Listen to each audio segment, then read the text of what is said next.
Warahmatullahi wabarakatuh. Oke, baik. Puji syukur kepada Allah Subhanahu wa Ta'ala. Alhamdulillah pada siang hari ini kita masih diberikan nikmat kesehatan, sehingganya hari ini kita bisa ketemu lagi.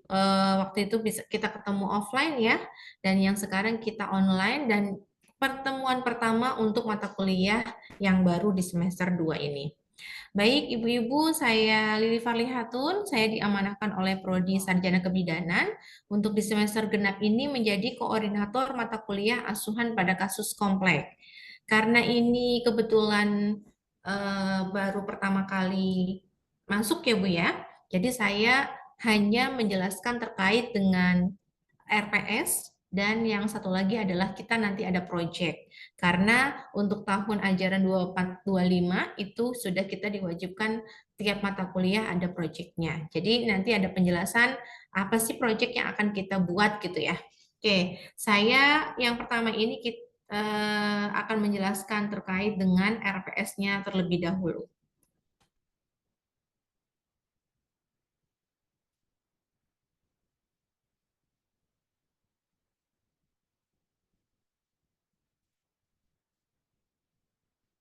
Oke, di RPS-nya nanti saya akan share ke si pen. RPS-nya mata kuliahnya ini adalah asuhan kebidanan pada kasus kompleks dan kondisi rentan. Kemudian untuk bobot SKS-nya adalah 2 SKS, di mana terbagi dalam 1P dan 1P. Artinya nanti dalam satu semester atau 16 kali 16 minggu masa aktif PBM nanti akan diampu atau ketemu dengan dosen adalah 21 kali pertemuan atau 21 sesi dan penempatannya ada di semester 2.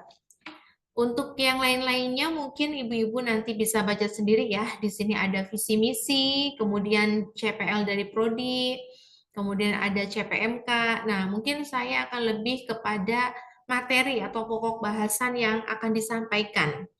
Untuk pokok bahasan mata kuliah ini ada 13 pokok bahasan. Yang pertama ada patofisiologi pada asuhan kebidanan, kemudian yang kedua ada ginekologi pada asuhan kebidanan, yang ketiga ada obstetri dan komplikasi pada masa kehamilan, persalinan, dan nifas. Nah, kenapa sih Bu di sini hanya pembahasannya hanya terkait dengan kehamilan, persalinan, dan nifas? Karena kita akan membicarakan terkait kasus kompleks dan kondisi rentan yang terjadi pada perempuan. Jadi kita lebih kepada penjelasan apa saja sih yang akan terjadi apabila angka kematian ini dirilis gitu ya. Jadi angka kematian itu masuknya itu angka apa saja? Apakah semua dalam masa reproduksi? Apakah hanya pada masa kehamilan, persalinan dan nifas saja atau seperti apa? Jadi lebih kita membicarakan pada kasus yang yang dialami oleh seorang ibu yang akan dijadikan pedoman pada perhitungan angka kematian ibu, gitu ya. Kemudian yang keempat ada lingkup praktek bidan pada kasus kompleks. Karena tadi kita membicarakan tentang kasus kompleks, jadi apa saja sih lingkup asuhan yang bidan boleh lakukan pada kasus-kasus kompleks ini? Maksudnya sebatas mana sih misalnya bidan mandiri gitu ya? Bidan mandiri itu boleh melakukan pada kasus kompleks ini. Kemudian apakah bidan mandiri itu boleh atau harus bidan yang kolaborasi dan rujukan yang hanya boleh melakukan asuhan ini, gitu ya. Kemudian yang kelima, profesionalisme bidan dalam kasus kompleks. Seperti apa profesionalisme bidan pada kasus kompleks ini? Jadi apakah boleh semuanya melakukan atau tidak, gitu ya? Kemudian yang selanjutnya yang nomor 6 adalah isu etik dan legalnya yang berhubungan dengan asuhan yang diberikan pada kondisi kompleks ini. Jadi peraturan-peraturan yang memperbolehkan bidan itu sejauh mana tadi melakukan asuhannya. Ibu izin mohon maaf ya Bu, saya ada telepon sebentar.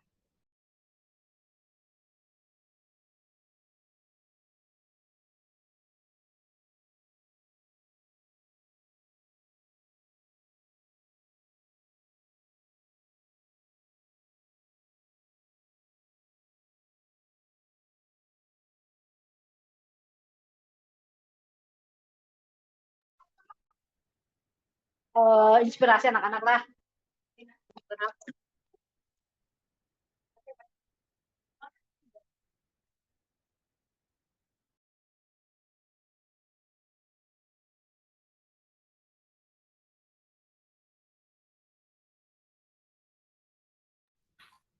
Oke, mohon maaf, saya lanjutkan. Jadi peraturan-peraturannya ya Ibu-Ibu ya. Jadi peraturan yang memperbolehkan atau yang melegalkan bidan melakukan asuhan ini. Kemudian karena tadi kasusnya kompleks, otomatis yang bekerja atau yang memberikan asuhan itu adalah bukan bidan mandiri ya. Jadi yang bidan yang kolaborasi artinya bidan yang bekerja di rumah sakit gitu ya. Jadi nanti bagaimana sih bekerja dalam tim interdisiplin ya. Jadi nanti misalnya ada eh, dokternya, ada perawatnya, ada analisnya dan lain sebagainya gitu ya. Kemudian bagaimana melakukan pengkajian? Pengkajian asuhannya seperti apa? Atau nama lainnya pendokumentasiannya. Seperti apa sih pendokumentasian pada kasus kompleks ini gitu ya. Kemudian yang selanjutnya adalah bagaimana kita mengambil keputusan klinis dengan adanya kasus kompleks ini. Kemudian bagaimana kita berkomunikasi ya, terutama pada perempuan dengan yang disabilitas. Jadi kalau misalkan sudah eh, apa namanya, sudah kasusnya kompleks, kemudian perempuan itu atau pasien itu disabilitas, bagaimana cara kita berkomunikasi. Kemudian yang selanjutnya adalah menyampaikan keadaan buruk. Kemudian informed choice, ya setelah informed choice, bagaimana kita melakukan informed consent sampai dengan penandatanganan. Jadi bagaimana caranya kita menyampaikan yang sudah kita lakukan pemeriksaan tadi ya, melakukan pengkajian, kemudian habis itu bagaimana kita memberikan pilihan ke pasien dan bagaimana caranya kita melakukan informed choice atau meminta persetujuan tindakan kepada pasien tersebut. Dan karena tadi kasusnya adalah kompleks, sehingganya bidan tidak bisa memberikan asuhan secara mandiri, sehingganya kita pastinya melakukan rujukan. Dan bagaimana alur rujukannya? Dan bagaimana rencana asuhannya? Seperti apa gitu ya. Yang paling terakhir adalah peran bidannya. Kalau misalnya di dalam tim interdisiplin tadi, bidannya itu ngapain? Kan tadi kan tim ya Bu, di rumah sakit tersebut ya. Nah, bidannya itu perannya apa? Misalnya kasusnya adalah preeklamsi gitu ya. Nah, bidan itu sebatas mana melakukan tindakan pada pasien dengan preeklamsi ini? Apakah hanya pasang infus saja atau sampai dengan pemberian MGSO 4 gitu ya? Atau dengan adanya apa namanya pemberian obat. Jadi tanpa adanya konsultasi ke dokter, misalnya langsung memberikan obat, apakah seperti itu ya? Jadi peran bidannya di dalam memberikan asuhan sebagai bagian dari tim interdisiplin tadi. Nah, ini materi-materi yang akan diampu oleh dosen-dosen selama 14 kali kita pertemuan ya Bu, 16 kali itu kan karena 2 kali itu ada evaluasi UTS dan UAS ya. Kemudian di sini saya sudah mencantumkan beberapa referensi ya. Jadi misalnya ibu-ibu diberikan tugas untuk membuat makalah atau presentasi oleh dosen pengampu gitu ya. Bisa diambil sumber pustakanya dari RPS ini. Medianya kita full selama 14 kali pertemuan, 14 minggu kita full dengan Zoom meeting. Ya, kemudian tim teachingnya kita berempat. Jadi saya selaku koordinator, kemudian nanti ada Budian Priharja, ya panggilannya Budian. Kemudian ada Bu Nur Ismi Wahyuni, panggilannya Bu Ismi, ya. Dan yang terakhir adalah ada Bu Imratul Azizah, ini panggilannya Bu Iim. Nanti di belakang saya sudah cantumkan jadwalnya, jadi siapa yang mengampu bagian mana, gitu nanti saya akan jelaskan. Oke, mungkin ini yang paling penting ya Ibu-Ibu ya, ada bobot penilaian. Nih, mungkin kalau dulu ibu-ibu kuliah penilaian yang paling besar adalah UAS gitu ya.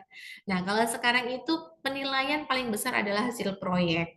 Jadi untuk UTS, UAS itu nilainya hanya 20, masing-masing 20% saja. Ya, kemudian ada presentasi makalah. Di sini untuk presentasi makalah itu hanya 10%. Dan yang paling besar adalah nih 2 poin ini. Ada aktivitas partisipatif dan hasil proyek. Jadi nanti ada proyek yang diberikan oleh koordinator MK ya Bu. Jadi nanti tolong dibedakan antara misalnya gini, ada dosen yang memberikan tugas Bu untuk presentasi. Kok tadi Bu Lili selaku koordinator memberikan tugas juga? Itu bukan ya Bu. Jadi konsepnya adalah untuk proyek ini adalah proyek mata kuliah. gitu ya. Jadi nanti untuk proyek ini, khususnya untuk yang ini penilaian hasil proyek, nanti akan saya kasih nilainya sama semuanya. Jadi contoh misalnya kelompok satu karena proyeknya bagus sekali gitu ya. Misalnya saya kasih nilai 90 gitu ya. Seluruh kelompoknya saya kasih 90. Nah, untuk aktivitas partisipatifnya di sini nanti saya akan bedakan. Contoh misalnya di dalam kelompok itu kan pasti ada leadernya ya Bu, ada pemimpinnya gitu ya Bu, ada ketuanya. Jadi nanti makanya silahkan pada saat ibu-ibu mengumpulkan tugasnya ya, nanti di situ ditolong dituliskan penjelasannya siapa ketuanya, kemudian siapa yang mungkin mendesain gitu ya, kemudian siapa yang mencari referensinya gitu ya. Jadi tolong ditambahkan itu karena nanti akan ada perbedaan pemberian nilai di aktivitas partisipatif ini, ya. Oke, untuk proyeknya apa? Nanti ya Bu, terakhir ya, saya akan berikan contohnya. Nanti Ibu akan membuat seperti apa. Oke, ini total waktu pembelajaran. Tadi saya sudah sampaikan bahwa total pembelajaran adalah 16 minggu dengan 1 minggu untuk UTS dan 1 minggu untuk UAS. Jadi aktifnya untuk PBM-nya hanya 14 minggu saja. Ini nanti poin-poinnya ya Bu, subtopiknya apa saja, nanti silahkan ibu-ibu baca sendiri. Saya lebih kepada tadi pokok bahasan mana sih, siapa dosennya gitu ya. Oke, ini di sini sudah saya tuliskan untuk materi 4 di awal, itu nanti dengan saya. Yang pertama tadi ada patofisiologi, kemudian ada ginekologi, ada obstetrik dan komplikasi, serta pengkajian kasus. Ya, nanti dengan saya 4 topik di awal, kemudian nanti selanjutnya 3 topik setelahnya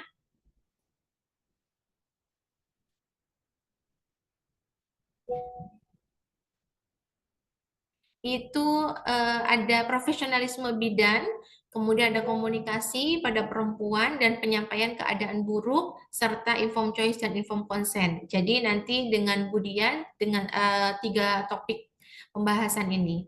Kemudian untuk yang lingkup praktek bidan, isu etik dan legal serta alur rujukan nanti dengan Bu Ismi. Kemudian yang terakhir bagaimana kita bekerja dalam tim interdisiplin, peran bidan dalam memberikan asuhan, ya, karena kita dalam tim interdisiplin dan bagaimana pengambilan keputusan nanti dengan Bu Imratul. Nah, untuk keterangannya di sini sudah ada masing-masing ya Bu. Jadi misalnya seperti ini, misalnya saya tadi ada 4 topik. Nah, 4 topik ini nanti ada 6 sesi yang bisa digunakan oleh dosen tersebut dalam pemberian materi ini. Kemudian kalau Bu Dian, Bu Ismi, dan Bu Iim nanti masing-masing mendapatkan 3 topik, tapi diampu dalam 5 sesi, gitu ya. Untuk jadwalnya ini untuk yang kelas C setiap Kamis jam 14 sampai 15.30.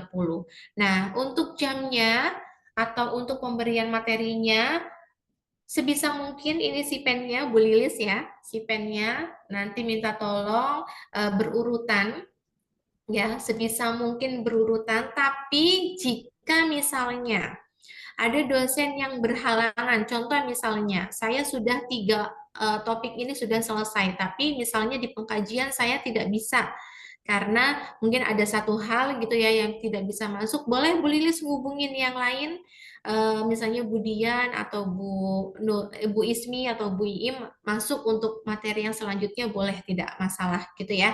Tapi sebisa mungkin diselesaikan secara berurutan. Kemudian tadi saya juga sudah menyampaikan ini juga sebetulnya lebih kepada tugasnya Bu Lilis ya selaku Sipen ya. Tadi kan kita aktifnya adalah 14 minggu, tapi untuk pertemuannya ada 21 kali pertemuan. Jadi Bu Lilis nanti harus mengecek ya, list ya.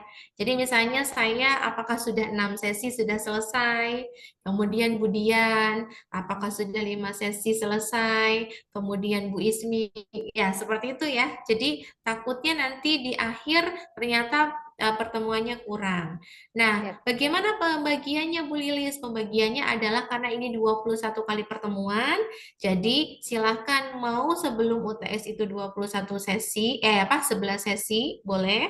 Kemudian nanti setelah UTS itu 10 sesi, boleh silakan. Atau kebalikannya, sebelum UTS 10 sesi, setelah UTS nanti 11 sesi. Boleh seperti itu, gitu ya. Oke, ada pertanyaan Ibu-Ibu? Sebelum saya mencontohkan sedikit dalam pembuatan proyek, boleh silahkan. Cukup, Ibu. Oh, cukup. Oke, baik. Kalau cukup, saya contohkan untuk proyeknya.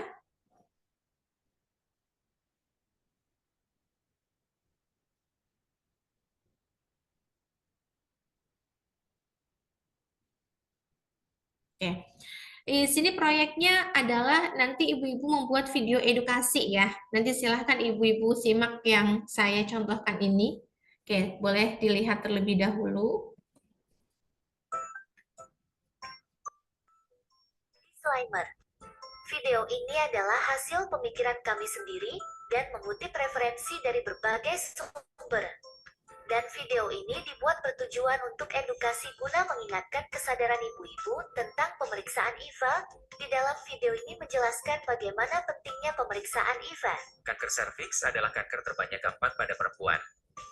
Pada tahun 2022, diperkirakan 660.000 perempuan terdiagnosis kanker serviks di seluruh dunia.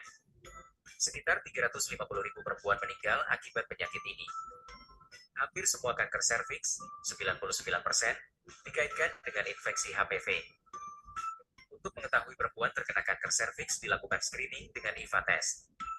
Apa itu IVA test? Pemeriksaan IVA, inspeksi visual dengan asam asetat, adalah metode pemeriksaan untuk mendeteksi kanker serviks stadium awal yang dilakukan dengan mengoleskan asam asetat pada leher rahim.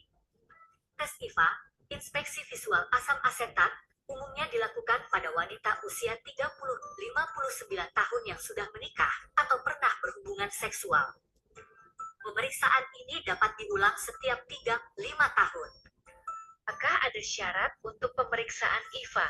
Sudah pernah melakukan hubungan seksual? Tidak sedang datang bulan haid? Tidak sedang hamil? Tidak boleh melakukan hubungan seksual 24 jam sebelum pemeriksaan. Ayo cegah kanker serviks sedini mungkin dengan periksa IVA di puskesmas. Oke, gampang ya ibu-ibu ya. Jadi silahkan untuk kelas C ini tadi ada berapa Bu? 50 atau 60 tadi ya Bu ya? 61, Ibu. 61. Oke, ada tambahan lagi berarti banyak nih videonya. Tadi kelas sebelumnya kelas B tadi ada 5 ya. Yang sekarang untuk kelas kelas C ini ada 6. Berarti nanti silahkan untuk kelas C ini dibagi dalam 6 kelompok ya. 2 kelompok minta tolong perhatiannya ya, takutnya nanti bingung. 2 kelompok nanti silakan ibu-ibu buat video edukasi terkait dengan kehamilan. Ya.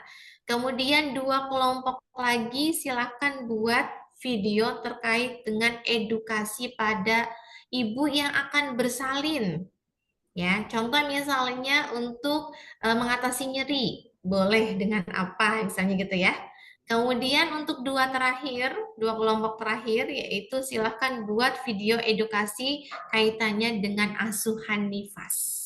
Ya, jadi kelompok 1-2 tentang kehamilan, kelompok 3-4 tentang persalinan, dan kelompok 5 dan 6 terkait dengan nifas. Gitu ya. Untuk videonya, ibu-ibu jangan terlalu panjang, jadi maksimal adalah 3 menit. Ya, kalau nanti lebih dari 3 menit susah ngedownloadnya Bu. Ya, kemudian nanti kalau dikirim ke saya lagi juga saya susah untuk ngedownloadnya. Jadi silahkan buat maksimal 3 menit. Kemudian ada 2 syarat lagi ya Bu. Yang pertama tolong tambahkan logo Abnus ya. Dan yang kedua adalah tiap kali Ibu membubuhkan di situ tulisan gitu ya, misalnya tadi IFA, IFA itu adalah apa gitu ya. Tolong tambahkan referensinya.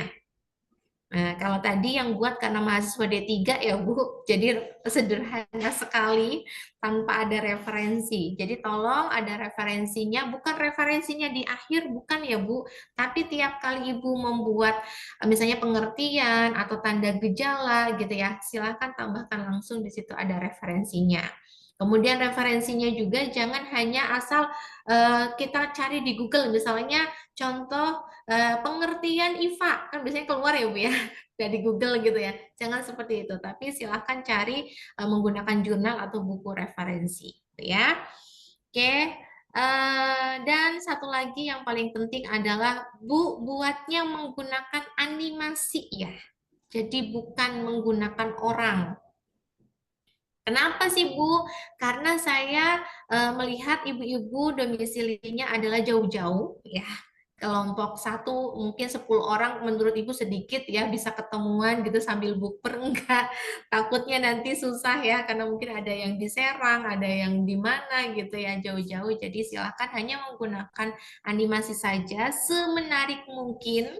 Karena kan sekarang gadget bener-bener mungkin kehidupannya orang gitu ya Bu ya. Jadi daripada nanti Ibu misalnya sedang menunggu antrian ambil obat atau misalnya antrian menunggu dokter gitu ya, nanti bisa baca-baca atau bisa melihat video yang dari Ibu gitu ya. Oke, ada pertanyaan mungkin? Siap, Ibu. Cukup? Deadline-nya kapan ya, Bu? Deadline-nya di sebelum UAS, Bu, masih jauh. Ini kan karena kan tugas mata kuliah ya, Bu, bukan tugasnya saya. Tapi ini tugas mata kuliah. Kalau saya tadi kan poin-poinnya ada materinya masing-masing ya, nanti mungkin ada tugasnya tersendiri. Kalau ini tugas mata kuliah Askep Komplek. Jadi diserahkan ke saya, dikirim ke saya, dikirim aja ya Bu, tidak usah nanti Ibu datang, tidak usah. Jadi dikirimkan saja ke saya. Deadline-nya adalah sebelum nanti ada jadwal UAS Ibu keluar.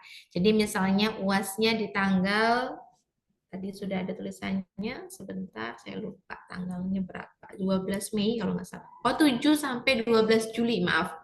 7 sampai 12 Juli, berarti sebelum tanggal 7 Juli sudah dikumpulkan. Itu ya? Siap, Bu. Oke, baik. Kalau tidak ada pertanyaan, karena ini baru pertemuan pertama, ya, pertemuan selanjutnya nanti kita langsung ke materinya masing-masing. Itu saja mungkin? Ya. Ibu boleh itu lagi nggak, Bu, yang maksudnya jadwal dosen itu jadi setiap itu tuh harus 16 kali, berapa kali pertemuan tuh Ibu? Oh iya, oke, baik, Bu Lilis. Nah, Masih ini kurang kan belum. karena kan tadi hanya 14 kali pertemuannya, Bu Lilis ya. 14 kali pertemuan, 14 minggu ya. 14 Padahal tadi minggu. pertemuannya harus 21. Jadi nanti Bu Lilis tanya ke dosennya untuk 2 lagi bisa kapan. Jadi mungkin dalam 1 minggu bisa ada mata kuliah Askep Komplek ketemu 2 kali. Oh, Gitu. siap. Iya. Nggak apa-apa kalau misalnya di setiap dosen ya, Bu ya. Yang penting Iya, dosennya ada waktu yang penting di tadi kan sudah tiap ada minggu. tulisannya kan Bu, tadi kan misalnya kayak saya harus 6 kali gitu ya. Kan karena ini saya sudah sekali kan, berarti saya kurang 5 kali lagi. Kemudian Siap. nanti kemudian 5 kali berarti kalau misalkan dalam 1 minggu Bu, tadi kan hari Senin Ibu sudah masuk, ini hari Kamis. Bu, mohon maaf Bu, di hari Sabtu itu ada kosong. Ibu bisa nggak masuk lagi? Saya seperti itu. Oke, fine. Terima kasih, Ibu. Oke, baik. Kalau tidak ada, mungkin saya cukupkan untuk pertemuan pertama. Oke. Ini Ibu baru absen gimana? 51 Bu Lilis, jadi ada 10 orang yang tidak masuk untuk yang saat sekarang Zoom ya.